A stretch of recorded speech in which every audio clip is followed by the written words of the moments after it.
السلام علیکم ویورز، میں ہوں Shakir Solangi. Viewers, P D M کا آج سربراہی اجلاس ہوا ہے۔ سربراہی اجلاس نے بہت امپارٹنٹ فیصلے کیے ہیں، ان فیصلوں کے بارے میں بتاؤں گا، اور بہت سارے اہم انکشافات بھی ہوئے ہیں جو پی ڈی ایم نے کیے ہیں آج کے سربراہی اجلاس میں۔ یہ ورچوئل اجلاس تھا، مولانا فضل الرحمان نے صدارت کی، میاں نواز شریف، شہباز شریف، محمود خان اچکزئی اور باقی جو پی ڈی ایم کے رہنما ہیں وہ شریک ہوئے ہیں قائدین۔ اہم انکشاف میں پہلے آپ کے ساتھ شیئر کروں پی ڈی ایم نے کیا انکشاف کیا ہے، اور اس کے بعد فیصلے میں بتاؤں گا۔ اہم انکشاف یہ کیا گیا ہے کہ ریاستی ادارے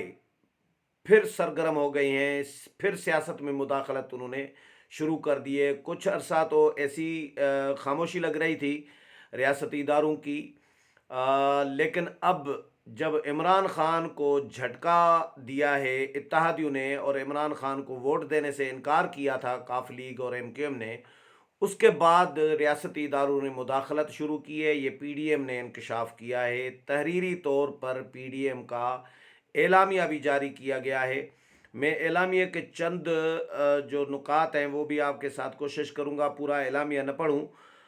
لیکن جو چیدہ چیزیں ہیں میں وہ آپ کے ساتھ شیئر کروں گا۔ لیکن پہلے انکشاف یہ بتاؤں کہ ریاستی اداروں نے حکومت کی اتحادی جماعتوں کو دباؤ میں لا کر حکومت کا ساتھ دینے پر مجبور کر رہے ہیں۔ یہ پی ڈی ایم نے انکشاف کیا ہے اور خبردار کیا ہے ریاستی اداروں کو کہ وہ اپنے آئینی حدود میں رہ کر، حدود کار میں رہ کر اپنا کام کریں، سیاست میں مداخلت بند کریں۔ اور یہ بھی کہا گیا ہے کہ جی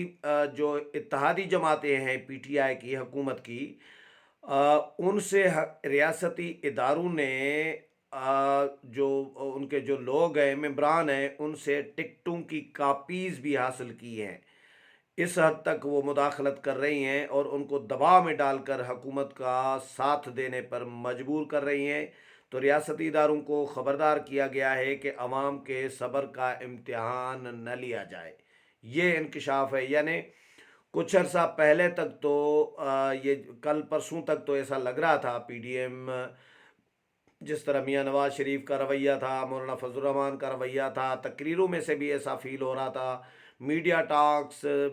پریس کانفرنسز، ایسا نہیں لگ رہا تھا کہ کوئی ریاستی ادارے مداخلت کر رہی ہیں، لگ رہا تھا کہ وہ غیر جانبدار ہو گئی ہیں۔ لیکن اس کا مطلب یہ لگ رہا ہے، یہ جو ابھی آج پی ڈی ایم نے جو یہ انکشاف کیا ہے، اس کے بعد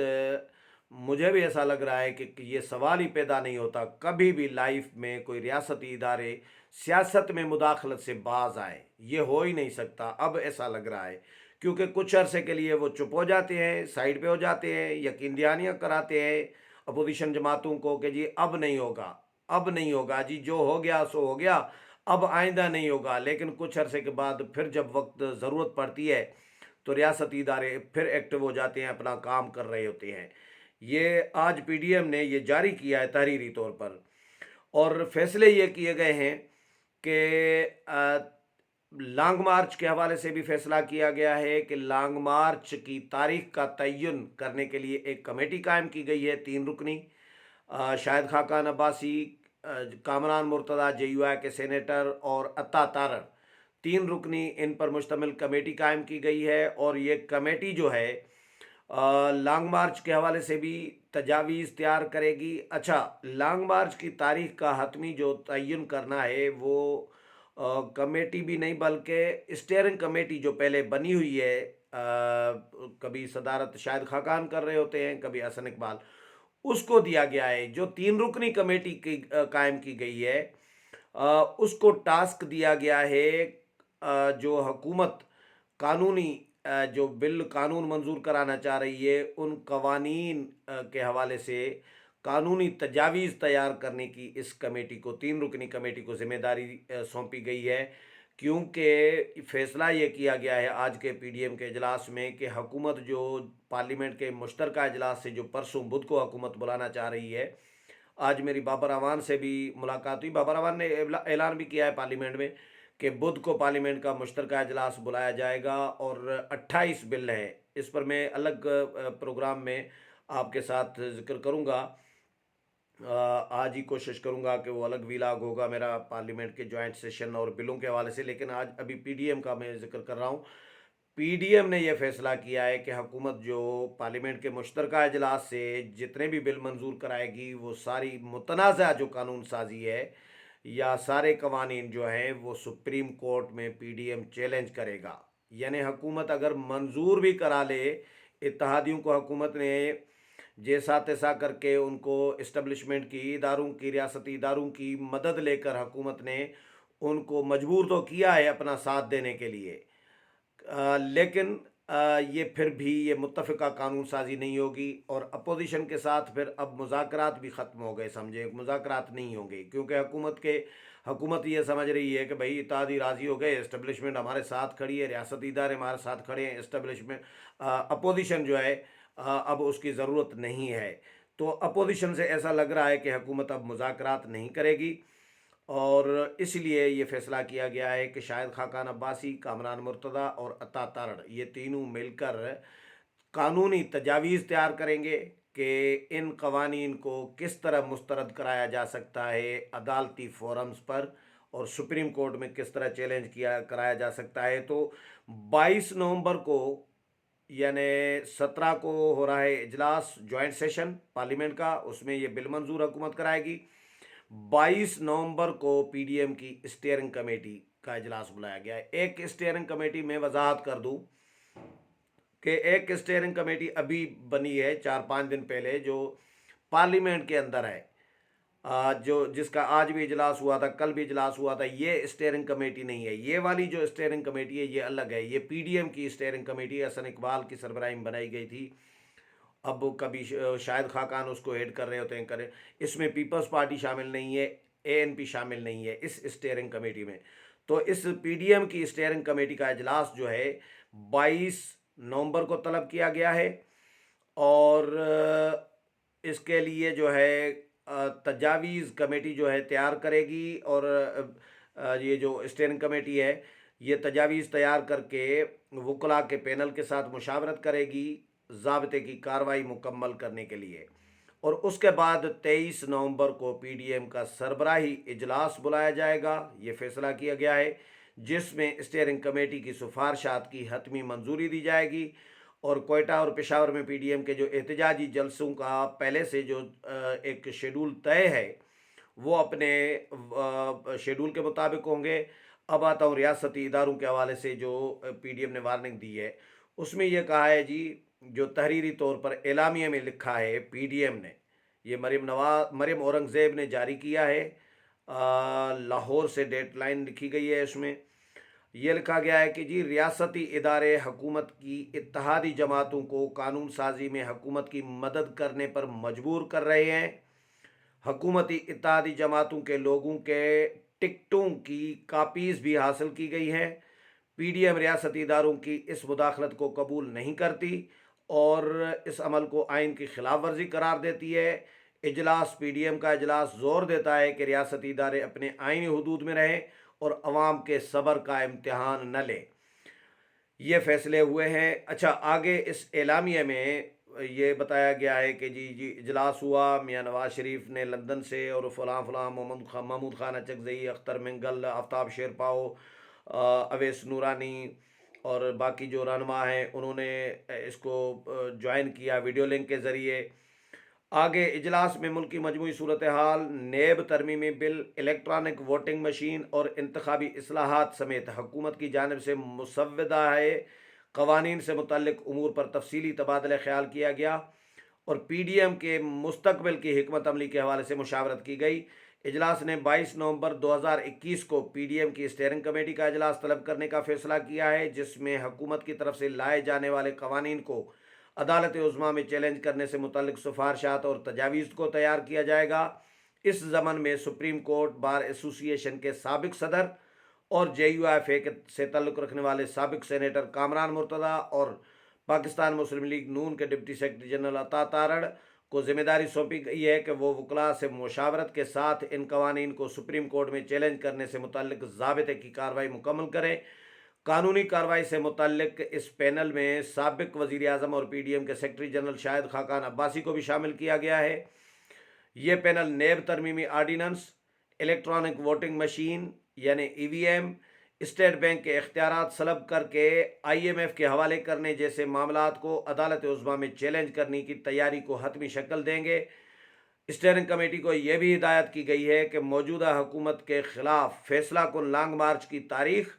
اور اس کے لیے تجاویز تیار کر کے پی ڈی ایم کے آئندہ سربراہی اجلاس میں پیش کی جائے۔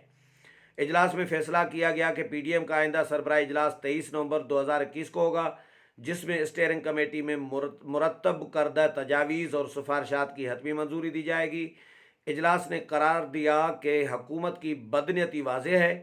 اجلاس نے تشویش کا اظہار کرتے ہوئے اس امر کی شدید الفاظ میں مذمت کی کہ ریاستی ادارے حکومت کی اتحادی جماعتوں کو قانون سازی میں حکومت کی مدد کرنے پر مجبور کر رہی ہیں، جبکہ حکومتی اتحادی جماعتوں کے لوگوں کے ٹکٹس کی کاپیاں بھی حاصل کی گئی ہیں۔ پی ڈی ایم ریاستی اداروں کی اس مداخلت کو قبول نہیں کرتی اور اس عمل کو قانون کی خلاف ورزی قرار دیتی ہے۔ اجلاس زور دیتا ہے کہ ریاستی ادارے اپنے آئینی حدود کار میں رہے اور عوام کے صبر کا امتحان نہ لیں۔ اجلاس نے کوئٹہ اور پشاور اور پی ڈی ایم کے جلسے اسی طرح ہی ہوں گے۔ اچھا، آگے یہ کہا گیا ہے کہ جی قائدین نے پی ڈی ایم کے قائدین اور کارکنان کو ہدایت دی گئی ہے کہ وہ پورے جذبے یکسوئی اور اتحاد کے ساتھ ان جلسوں کی تیاری کے عمل کو شیڈول کے مطابق آگے بڑھائیں۔ اجلاس نے مذمت کرتے ہوئے کہا کہ حکومت مہنگائی کی تلوار سے عوام کو ہر روز قتل کر رہی ہے۔ آٹا، چینی، گھی سمیت بنیادی اشیاء ضروریہ کی قیمتیں نہ صرف عوام کی پہنچ سے باہر ہو چکی ہیں بلکہ یہ اشیاء عوام کو مہنگے داموں پر بھی میسر نہیں ہیں۔ مہنگی چینی بھی انتہائی غیر معیاری ہے۔ یہ عوام کے ساتھ دوہرا ظلم ہے۔ اس کے علاوہ یہ بھی کہا گیا کہ یہ صورتحال ناقابل برداشت اور انتہائی قابل مذمت ہے۔ عوام کے ساتھ اس ظلم کا ذمہ دار وزیر اعظم کی کرسی پر مسلط ناجائز حکمران ہے۔ اجلاس نے بجلی، گیس، پیٹرول کی قیمتوں میں ہوشربا اضافے کو مسترد کرتے ہوئے قرار دیا کہ تاریخ کے مہنگی ترین گیس کی قیمت کے باوجود ملک میں شدید گیس کا بحران ہے۔ عوام اور صنعتی شعبے کی نیندیں اڑا چکا ہے اور سردیوں کی آمد سے قبل ہی عوام ایک نئی اذیت میں مبتلا ہو گئی ہے۔ 3 سال سے زائد عرصے میں موجودہ حکومت عوام کو راشن کارڈ اور 3 وقت گیس کی فراہمی کی بھیک پر لے آئی ہے۔ حکمران عوام کو بنیادی سہولیات بھی بھیک کی طرح دے رہے ہیں، جو ملک میں انتظامی مشینری اور نظام کے مفلوج ہونے کا ثبوت ہے۔ اجلاس نے اس عزم کا اظہار کیا کہ پاکستان اور اس کے عوام کو مشکلات اور مصائب کے گرداب سے نکالنے کے لیے واضح ذہن اور ٹھوس حکمت عملی کے ساتھ آگے بڑھیں گے، کیونکہ موجودہ حکومت نااہل اور ووٹ چور حکومت نے عوام سے زندہ رہنے کا حق بھی چھین لیا ہے۔ یہ پی ڈی ایم کا اعلامیہ ہے، لیکن اس میں نئی چیز جو ہے، سب سے بڑی چیز جو ہے مجھے جو نظر آ رہی ہے ویورز، وہ ہے ریاستی اداروں کے حوالے سے جو پی ڈی ایم نے انکشاف کیا ہے اور وارننگ دی ہے ریاستی اداروں کو کہ وہ اپنے آئینی حدود میں رہ کر کام کریں، کیونکہ ریاستی ادارے سمجھ میں نہیں آ رہی کہ ہو کیا رہا ہے۔ کبھی لگ رہا ہوتا ہے کہ عمران خان کا ساتھ چھوڑ جاتے ہیں اور کبھی لگ رہا ہوتا ہے کہ غیر جانبدار ہو جاتے ہیں، کبھی لگ رہا ہوتا ہے کہ پی ڈی ایم کے ساتھ ہو گئے ہیں، کبھی لگ رہا ہوتا ہے کہ نون لیگ کے ساتھ تعاون کیا جا رہا ہے، مطلب ریاستی اداروں کی کوئی پالیسی نہیں ہوتی۔ معاملات اپنے شاید وہ سیدھے کرنا چاہ رہے ہوتے ہیں۔ کس طرح ملک چل رہا ہے، ملک کو تباہی کے دہانے پر پہنچا ہوا ہے، لیکن ریاستی اداروں کی کوئی پالیسی ٹھوس واضح نظر نہیں آ رہی ہوتی۔ پی ڈی ایم کبھی کبھار پی ڈی ایم کی بھی پالیسی اسی طرح ہی ہوتی ہے جس طرح ریاستی اداروں کی پالیسی ہوتی ہے۔ پی ڈی ایم دیکھ رہا ہوتا ہے کہ ریاستی ادارے لگ رہا ہے کہ غیر جانبدار ہیں اور مداخلت نہیں کر رہے، ہمیں تنگ نہیں کر رہے، ہمارے لوگوں کو تنگ نہیں کر رہے، تو پھر پی ڈی ایم بھی ان کے خلاف کوئی بات نہیں کر رہا ہوتا۔ جب پی ڈی ایم دیکھ رہا ہوتا ہے کہ بھئی ریاستی ادارے